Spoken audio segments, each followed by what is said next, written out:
The rain had been falling since evening, soft at first, then heavier as night crept in. Ethan sat on his couch, half wrapped in a blanket, watching the city lights blink through his window. The world outside looked blurry, as if even it didn't know what it wanted to be, just like him. On the coffee table sat 2 mugs, one untouched, the other empty. Liam used to drink from that second mug. Now, it was just a reminder of another night spent waiting for a message that wouldn't come. The silence in the apartment was thick. He kept his phone face up, hoping to see Liam's name light up on the screen. It didn't. He scrolled through their old photos, vacations, birthdays, inside jokes, but every image felt like a postcard from a life that had ended quietly. He whispered, "Where are you, Liam?" But the only answer was the ticking clock. He didn't even realize how lonely his own voice sounded until that moment. A knock at the door startled him. When he opened it, Ryan stood there, drenched from the rain and holding a paper bag. "You look like someone canceled your Sunlight subscription," Ryan said with that half smile that always made Ethan laugh. He stepped inside, shaking off water, and placed the bag on the table. "I brought Thai food. I figured you haven't eaten anything that didn't come out of a microwave in a week." Ethan wanted to protest, to say he was fine, but the smell of warm noodles and spice broke him down. They ate on the couch, the TV muted in the background. For the first time in days, Ethan smiled, really smiled. Ryan kept the jokes coming, small and harmless, but behind each laugh was something heavier neither of them wanted to name. When Ryan asked about Liam, Ethan hesitated, then just said, "He's busy." "Always is," Ryan nodded, his eyes soft. "You deserve more than waiting," he murmured, almost to himself. Thunder rolled across the sky. A moment later, the lights flickered and went out. The apartment fell into darkness. Ethan groaned. "Perfect timing," Ryan laughed. "Relax, I've got a flashlight." He pulled out his phone, turned on the light, and set it on the table. The small glow painted their faces in silver. Outside the storm was wild, but inside, everything felt strangely calm. Ryan looked around and said, "I'm staying until the power's back. I'm not letting you sit here in the dark thinking yourself into another hole." Ethan didn't argue. They found another blanket and spread it across the couch. Ryan sat close, their shoulders brushing now and then. They talked about old times, college parties, road trips, the night Ethan got lost in the rain, and Ryan found him by following his laugh. The memory made them both smile. "You've always been saving me from something," Ethan said softly. Ryan looked at him for a long moment before replying, "Maybe I just like being where you are." As the rain softened, they stopped talking. The silence between them wasn't empty anymore. It was heavy, alive, filled with words neither dared to speak. The flickering flashlight made shadows dance across the walls, and Ethan found himself studying Ryan's profile. The way his damp hair fell over his forehead, the small scar near his jawline from when he fell off his skateboard in college. He had noticed these things before, but tonight they felt different, sharper. Ryan reached for the blanket draped over the back of the couch. "You're freezing," he said, pulling it around Ethan's shoulders. When his hand brushed against Ethan's, a shiver ran through both of them, not from the cold, but from something else entirely. Ethan wanted to move, to say something, to laugh it off, but instead, he just stayed still.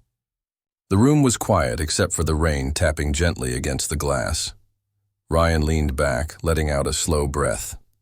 "You know," he said, voice barely above a whisper, "sometimes I think we find warmth in places we never expect." Ethan turned toward him, his heart racing in a way that scared him. He saw the same conflict in Ryan's eyes, the pull, the fear, the question that neither of them could ask. Minutes passed. The flashlight dimmed, and the sound of the rain grew softer. Ryan pulled the blanket higher, covering them both. "Good night," he said quietly. Ethan nodded, unable to trust his voice. He lay there, eyes open, listening to the rhythm of Ryan's breathing beside him. The world outside still stormed, but inside, something new was forming, fragile, dangerous, and painfully human. As he drifted toward sleep, he heard Ryan whisper, so soft it could have been a dream, "I've always been here." "Ethan." His chest tightened, but he didn't move. He wanted to believe that it was just the storm, that none of this meant what it felt like. Yet deep down, in that quiet space between guilt and longing, Ethan knew something inside him had already begun to change. Morning came quietly, with thin light slipping through the curtains. The storm had moved on, leaving behind the smell of rain and the hum of the city waking up. Ethan stirred under the blanket and felt warmth beside him before remembering who it was. Ryan was still there, asleep on the couch, one arm over his eyes.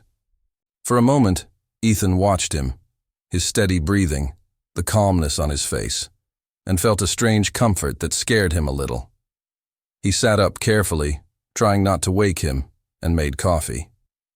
The sound of the machine filled the room, grounding him in the ordinary. When Ryan finally woke, his hair was a mess and his smile half asleep. "Morning," he mumbled. "Still no power?" Ethan pointed at the blinking light on the microwave. "Back on, but I think we survived." Ryan laughed, stretching, and said, "See? Told you I'd keep the ghosts away." They sat on the couch again, sipping coffee, pretending nothing had happened. But every small thing felt amplified. The quiet between them, the memory of the blanket, the way their knees brushed when they reached for the sugar. When Ryan said he should probably go, Ethan almost told him to stay. He didn't, but the thought lingered long after the door closed. Over the next few days, Ryan started stopping by more often. Sometimes he'd bring dinner, other times just a reason to talk. "You shouldn't be alone so much," he'd say. They watched old shows, laughed at jokes that weren't even funny, shared quiet dinners where words weren't really needed. The more time they spent together, the more Ethan realized how easy everything felt when Ryan was around. There was no pressure to perform, no pretending things were fine. Just two people existing side by side, quietly filling each other's empty spaces. Still, every time Ryan left, guilt followed. Ethan would stare at his phone, rereading Liam's last message from 3 days ago. "Sorry, busy week." That was it. No miss you, no can we talk. Just another excuse wrapped in politeness. Ethan tried to convince himself he was overreacting. People get busy. Relationships have phases. But deep down, he knew this phase had become a routine of absence. One night, Liam finally called. Ethan answered too quickly. "Hey," he said, trying to sound casual. Liam's voice was distracted, echoing noise in the background. "Can't talk long. I'm traveling again. Work's a mess. I'll call when I'm free." Ethan's throat tightened. "Do you even miss me anymore?" Silence stretched on the other end. Then Liam sighed. "Ethan, don't start this right now." The call ended before Ethan could respond. He sat in the dark, phone still in hand, until a knock came at the door. "Ryan again. You look like you've been arguing with ghosts," he said, stepping inside. Ethan didn't argue. He just looked at him, and for the first time he didn't hide how tired he was. "I think I'm losing him," he whispered. Ryan didn't speak right away. He just said softly, "Maybe you already did." Later that night, Ryan asked if he wanted to take a walk. They ended up on the roof of Ethan's building, the city glowing below them. Ryan had his camera with him, snapping photos between raindrops. "Smile," he said. And Ethan did, half-heartedly at first, then for real when Ryan made a face. The camera clicked again. "That's the one," Ryan said, showing him the screen. The photo caught something raw, something honest. Ethan saw himself, tired, but alive. When they went back inside, they scrolled through the pictures. Ethan felt a quiet warmth spread through him. Ryan looked up and said softly, "You look like yourself again." Their eyes met, and something shifted. Ethan didn't move away this time when Ryan's hand found his. The air between them was fragile but charged, filled with everything unspoken. That night, Ethan lay awake long after Ryan left, staring at the ceiling. He kept thinking about the photo, about the moment their fingers touched, about how easy it would be to fall into that warmth completely. But every time he closed his eyes, Liam's voice echoed in his mind, cold, distant, fading. Between guilt and desire, Ethan felt himself tearing in two directions, unsure which version of love still belonged to him. A week passed before Ethan heard from Liam again. The message came late at night. "I'm coming home tomorrow. Let's talk."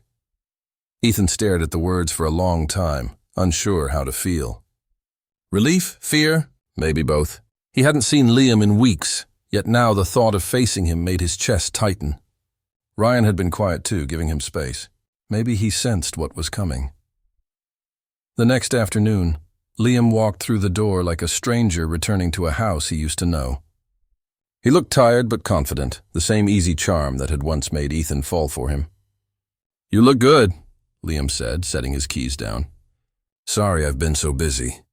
His tone was casual, as if absence could be patched over with small talk. They sat opposite each other, the air thick with things left unsaid. Liam talked about work, travel, deadlines, everything except them. Ethan listened, his mind drifting to quiet nights with Ryan, to laughter that didn't feel forced, to warmth that didn't need apology. When Liam finally asked, "Are we okay?" Ethan almost laughed. He wanted to say yes, to pretend everything could still fit, but honesty pressed against his chest, begging to be freed. Before he could answer, his phone buzzed on the table. Ryan's name lit up the screen. Liam's eyes flicked toward it, his jaw tightening. "You've been spending time with him, haven't you?" Ethan hesitated. "He's a friend." Liam leaned back, crossing his arms. "A friend who texts you late at night?" His voice wasn't angry, just tired, maybe jealous, maybe realizing what he'd ignored for too long. "I guess I shouldn't be surprised." That night, Ethan stepped out onto the balcony. The rain had returned, a soft drizzle this time. The city looked washed clean, lights reflected in puddles below. He breathed in the damp air and felt the weight of months sitting heavy on his shoulders. The truth was simple, and yet it broke him to say it out loud. They had been over long before Ryan ever entered the picture. When he turned back inside, he found Liam standing in the doorway, watching him. "If there's someone else, just tell me," Liam said quietly. Ethan shook his head. "There isn't, not yet. But I think we both know this hasn't been love for a long time." Liam looked away, nodding slowly, as if he had known all along. "I guess we just ran out of us," he murmured. By morning, Liam was gone. No fight, no scene, just a note on the table. "Take care of yourself." Ethan read it twice, then folded it neatly and placed it in a drawer. The apartment felt emptier than before, but not in a painful way. For the first time, the silence didn't feel like punishment. It felt like space. Later that week, Ethan went out for coffee. He hadn't planned to see Ryan, but as fate would have it, Ryan was already there, sitting by the window with his camera on the table. Their eyes met, and Ryan smiled, the kind of smile that said everything without needing words. Ethan walked over, heart steady. "You still chasing rain?" he asked. Ryan laughed. "Always." They sat together, the conversation easy, the air between them lighter than it had been in months. When Ryan showed him new photos, sunsets, strangers, moments of quiet joy, Ethan realized how much he'd missed feeling alive like this. There was no confession, no dramatic kiss, just a simple peace between two people who had weathered their own storms and found something honest waiting on the other side. That evening, Ethan returned home. The same couch, the same blanket from that night of thunder and confession. He picked it up, running his fingers across the soft fabric, and smiled. Sometimes life doesn't give you the love you expect. It gives you the one that teaches you who you are. His phone buzzed again. A message from Ryan. "Coffee tomorrow?" Ethan typed back, "Wouldn't miss it." The rain outside had stopped. The night was quiet. For the first time in a long while, Ethan didn't feel alone. He wasn't sure what came next, but he finally knew this much. Whatever it was, it would be real.